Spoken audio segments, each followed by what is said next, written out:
Hello and welcome again to another episode of One Starfish, where our mission is to help change the world one starfish or one person at a time. As always, make sure to rate, review, subscribe, share. This is how we get the word out about what we do. I'm excited for our guest today. This is Laura. She's in Romania right now, but actually lives in Dubai. So I was like, this is so cool. And we're going to go into her story. She was a, corporate executive turned entrepreneur using poetry to basically help people, which I think is just crazy. Awesome. So I'm excited to get into this. So welcome to the show, Laura.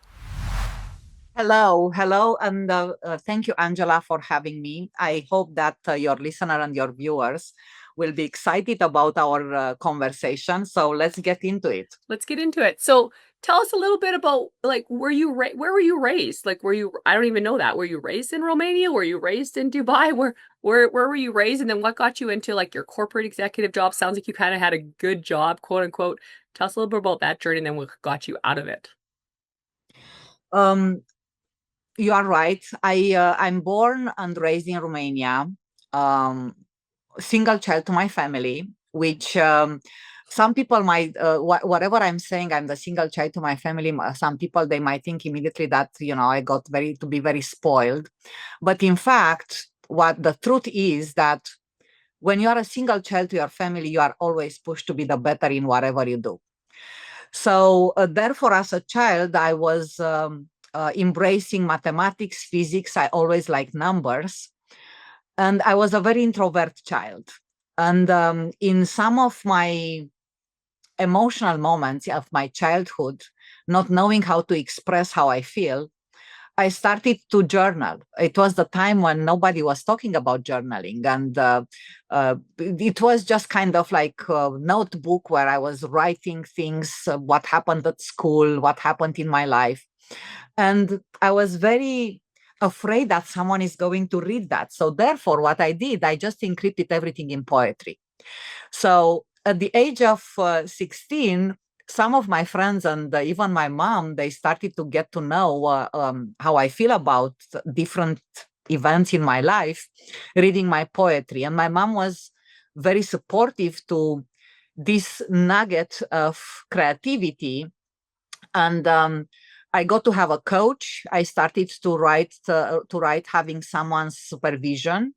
I even didn't know that it was a coach. It was just a very well-known writer who was helping other young writers to write better and to express themselves much better through verse. I published first time when I was in my mother tongue when I was 17. So that was the moment when I realized that creativity and this power of changing the normal writing into poetry, that's a superpower for me. Mm-hmm. And creativity in itself, I think that we are born with creativity. It's up to us how we are exercising creativity in our life. Fast forward, being born in Romania in the 90s, we switched from communist to capitalism. Some people they are very curious how that was, and to me was a full discovery path because we discover things as we were like going through it because we had no reference about what democracy is. We had no reference about what a corporate organization, how investments are working. We didn't have financial education. So for us, everything was new. And in that kind of environment, the single opportunity which someone has is just to reinvent yourself, to learn, and to take a path which you consider that it serves you best. And the path I chose at that time, it was the corporate world path, where I brought the creativity into a different type of into a different type of scenario because in corporations everything it's about problem solving, it's about storytelling, it's about influencing and inspiring teams, people. And it helped that my creativity muscle evolve and developed in this area because I think it became my strength in a sense that working in many environments across many countries, um, really understanding through storytelling diversity and different perspectives, I realized that storytelling is a very big part of our life. Actually, 70%, even what we are doing right now, it's a bit of storytelling. Mhm. so, Totally. so, so either you want to connect with someone telling your story in a couple of minutes, or you want to tell a much more elaborated story, that you give feedback to someone, that you have a conversation with a friend, you have a presentation in front of the board, everything is storytelling. And realizing that, I started to connect differently with people, because the story has this power to unleash emotion and connect at emotional level with people. And connecting in this way, I think that I was able not only to build solid teams in corporation, but we also to understand people better. Um, After 25 years of corporate America, I would say like this. I never thought that I'm gonna get retired from corporations.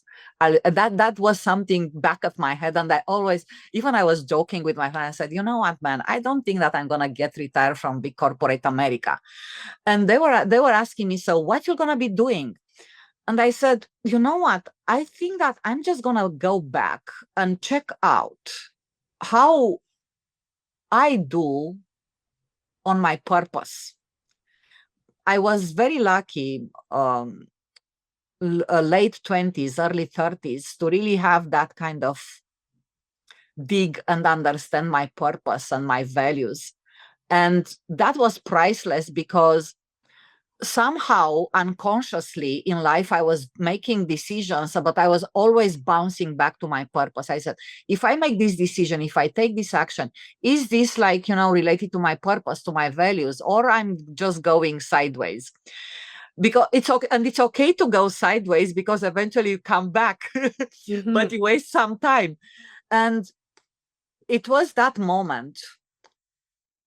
It was during COVID, isolation, very limited connections. And I was based out of Barbados, the beautiful island in Caribbeans, my company, and I'm very grateful. So I'm very grateful for all the opportunities which I had in corporate life, because those opportunities brought me in front of some people who really had an impact on the way how I look to myself and the way I decide on my life. So being in Barbados, I was in this women's circle. During COVID, it was a bit of relaxation. And we were no more than 10, 12 women meeting and discussing about, what we like doing outside of work, hobbies, how we can help the community, how we can really create different circles of art and so on. I've met this lady, and I started to talk about my hobby of still writing poetry. I'm still writing poetry. I like jotting down, especially Saturday, Sundays, some lyrics. I restarted during COVID. I restarted to really write quite disciplined. I had consistency in writing, because consistency is another thing. And she just asked, can I see some of your writings? And I sent it over. I was waiting for a week. Nothing came back. And I was pinging her. I said, any feedback? I was curious. I was like, oh my God. Is it that bad? What are you thinking? Yeah, is that bad? Okay, so she's a British lady, and her name is Patricia. So I was thinking, my English, I'm not a native speaker, all that kind of thinking.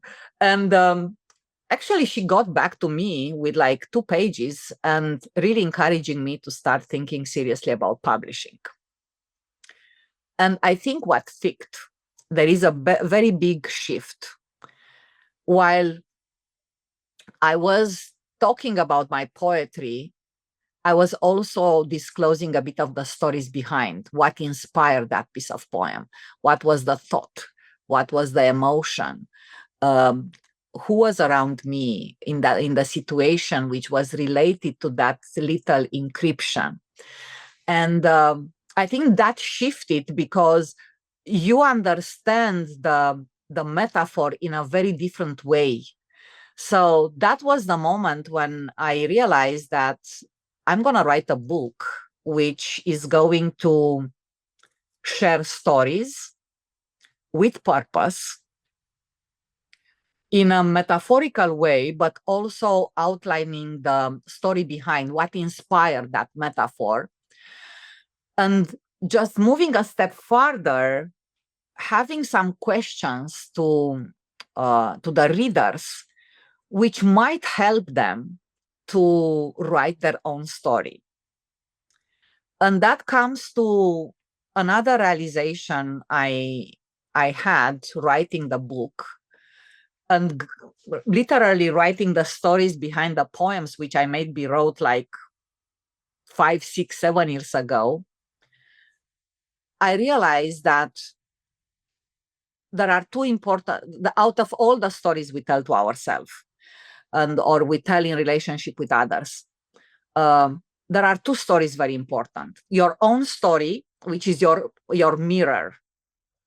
It's something which reflects who you become based on your past experiences, and it outlines those kind of aha moments which brought you where you are right now, and your own story and the stories you tell to yourself here.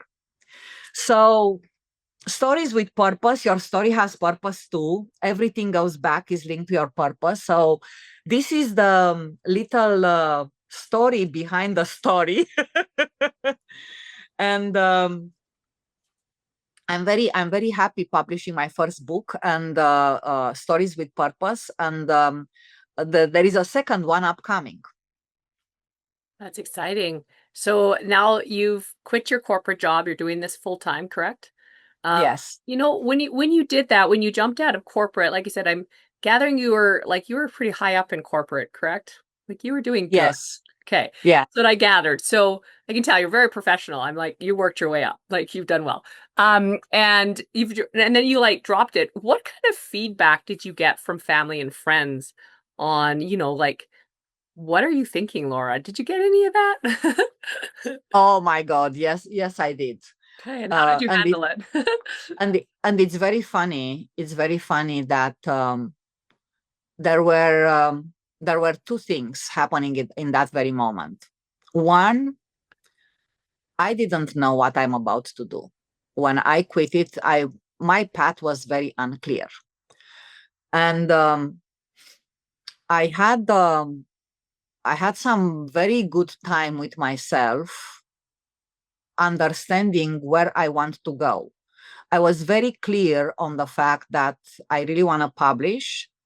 I was not very clear on which path I'm going to be choosing. Am I going to go back to corporate? Because that was like very common sense. You step out from a company, you go and you search for another job to another corporate America. And I had that itch of going back because I loved what I did. I loved customers. I loved the teams. I loved my job. I was building products. It was amazing. You were giving something back, and I had that itch. So first, I really had to work with myself and to really be clear on what I want to do, and it took a little time. I got help. I was not by myself in that journey. Um, I seek advice for some of my very close friends, and I understood that I need some guidance, because when I said I'm gonna become an entrepreneur, the entrepreneur journey is very different than the corporate journey. It's a totally different ball game. So therefore, I joined forces with Mastermind, Tony Robbins, Dean Graziosi. I did their Mastermind Academy. I started from the ground up, understanding my customer segment, customer solution statement, the value ladder. I realized new things about myself, what I'm good at, what I'm afraid of. And I'm going to park that for a second about what I'm afraid of, because I was afraid of so many things and I didn't realize in my corporate life. So that was the work which I did with myself. Now, on the family and friends, there were some people thinking that I'm just crazy. And even nowadays, I think that nobody, no, scratch that. I think even nowadays there are people, they still don't understand what I'm doing. And I left relationships behind because of that. And that was a very hard moment for me, because I had to choose between giving explanations all the time and putting all my energy in convincing people that this is what I want to do, instead of being focused on doing things which they were supposed to be done. So I left people behind, even friendships, and even family members, and that was a hard thing. I bet that would have been really hard. And so, in your first little bit, you got things kind of going, and you're having to separate, I guess. That's got to be really hard. Did you have a few people that were kind of in your corner? And what would you give for advice for someone that was, stepping into this, something different? I mean, you and I got to be around the same age. We're not 12 anymore. And so it's, I think, even more of a big thing. Like, what are you thinking? Like, don't you work there until you're like 65 and then you retire, and la-di-da. That's Canadian American philosophy anyway. So what would you give for recommendation for someone if they're like, I want to do something like that, but like they're obviously scared, and rightfully so to a degree? What would you give for some advice? Well, one thing is that you really need to believe that that's the right path for you, and it's serving your purpose. Everything for me went back to why I'm here and what is my purpose here. And I did again the exercise, because your purpose is not changing. There might be some flavors, and maybe it's the way how you do things, but your purpose essentially is not changing. And to me, I did again the exercise just to have a validation for myself that I'm not going crazy. And everything pointed that I'm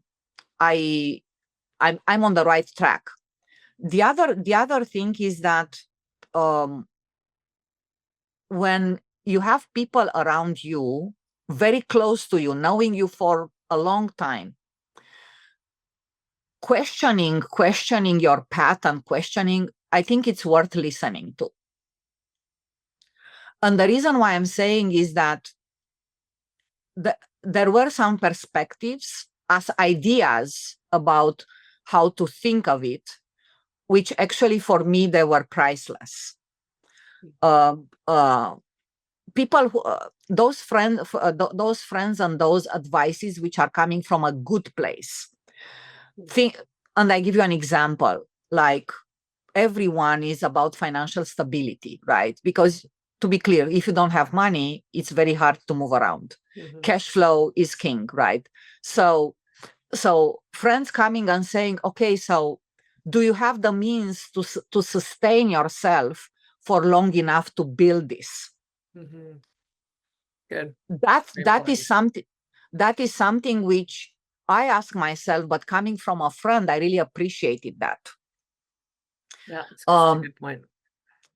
There were some other voices saying that, how do you think that you're gonna start first? What is first thing which you're gonna do? Asking very simple questions. So yeah, you wanna be entrepreneur. What is the first thing which you will do? And I, at that very moment, that question made me realize a very important thing. And as much credibility I was having in a corporate world, in entrepreneurship, I had zero credibility. Right. Zero credibility, zero visibility. Mhm. So therefore, when I was known, I was known in the corporate LinkedIn with 500 connections, half of it part of my former corporations. That was not a solid starting point in entrepreneurship, right? Where your connections should be beyond your industry. You really need to build on that. And if there is one advice for anyone still working in corporation and maybe further on thinking to change to entrepreneur, one thing is that build that network, that visibility beyond your group of colleagues, beyond your industry now on social media. So, but I realized coming back, I digress sometimes, but I come back with the topics. So, what I realized, having all these questions from friends close to me, was that there are few things which I really needed to do first. One, I really needed to have a networking strategy, which will enable me to build visibility and further on credibility. Because building these two, that will enable me to get to be somehow profitable at one moment. So when that pushed me to get out on social media, crossing the bridge with some fears like fear of exposure, never had a video in my life. It was a bit of a drama last year in June, I'll tell you very clearly. But coming back to your question about friendships, relationships, and questions, yes, some of their concerns coming from the good place. They did a lot. They opened my eyes, some of my blind spots. They gave me a lot of the ideas, versus some of the other um, input coming from a place where uh, there is enough entrepreneurship. um, what if you're gonna fail, what you're gonna be doing, look at that X, Y, and Z, they are not doing great. So all these kind of like, and to me those were those kind of inputs. You'll always get it, but don't hang up on it. Just stay very true, knowing your path, knowing your purpose, understanding what you really need to build, and take it one step at a time, small, simple steps. I didn't know entrepreneurship. I went and I find out what it is. I didn't know how to build from the ground up the customer solution statement and everything else. I learned, I took it in, I applied. Another step. I didn't know how to publish a book. I even didn't know. I was in crisis last year trying to find a publicist. I raised my hand in my networking group, and someone came and helped me. I think the other thing which I really realized, and I didn't do enough in corporation, is to ask for help. In entrepreneurship, if you are in the right networking group, and I am in an amazing networking group in Dubai, Strategic Business Connect, where actually raising your hand, it's one of the most popular things, saying that I need to connect with this company. I need help. I don't know how to do that. Getting that support, it's extremely important. So let me touch on that a little bit. So you're part of a networking. You talked about Tony and Dean and their mastermind right at the beginning. All of these things cost money. So I know this. So how did you shift your mindset, or did you? A lot of people are like, I'll invest when I have money. But you invested when you didn't have money. I mean, from the business anyway. So where did that mindset come from? And what would you say to someone that's saying that, like, I can't afford to invest, in myself right now because I just got to make money with this business. What are your thoughts on that?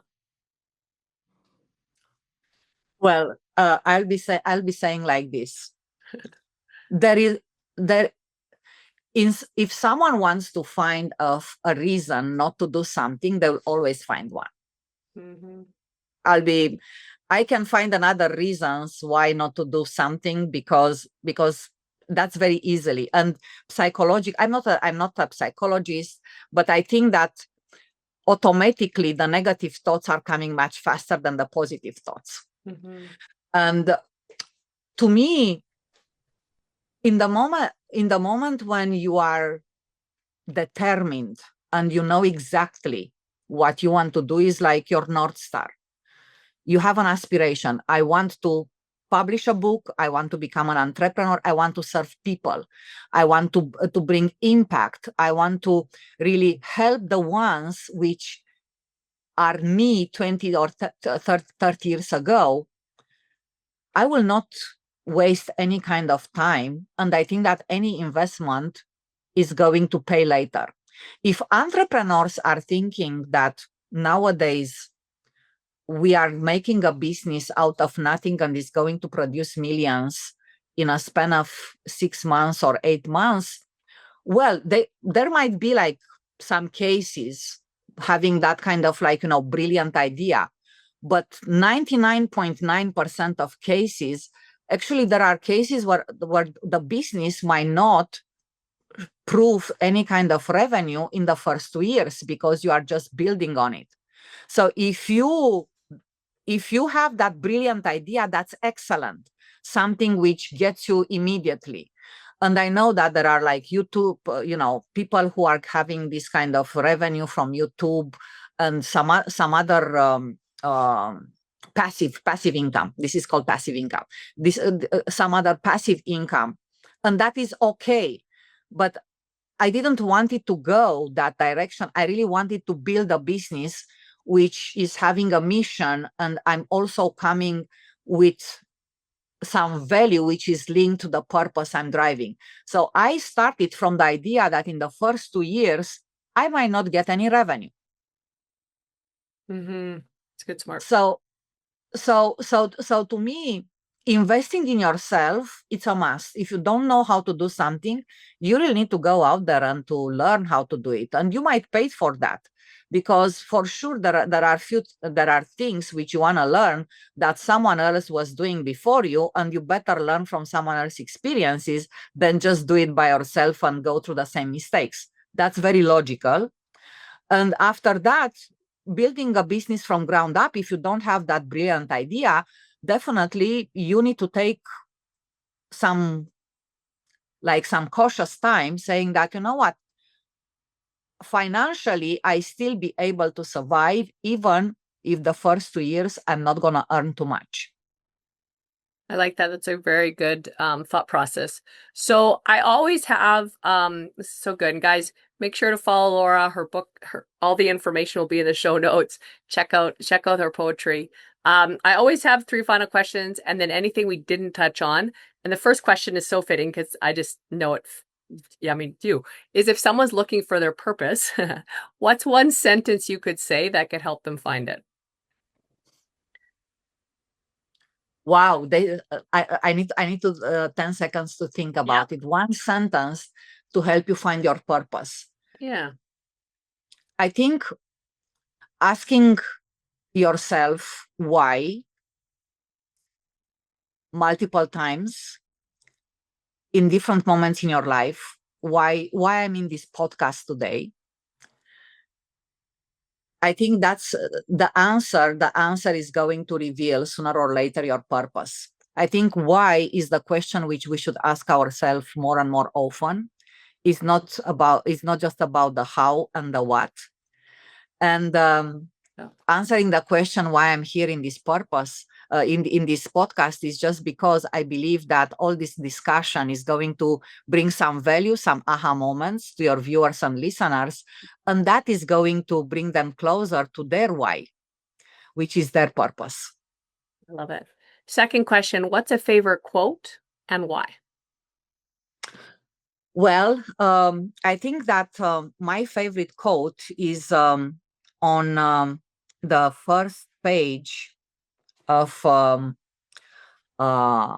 my book. Is The Past is a Story We Tell Ourselves, Haruki Murakami. And it's such a concise reflection of all what is in the book, and is talking about the story which, yes, we tell to ourselves, but it's one of the most important story because it brought us where we are now. So good. And third and final question, what's one sentence or one word that you'd have on your gravestone? It's going to be that one. It's going to be courageous. I like that. That's cool. All right. So you run into someone in a coffee shop.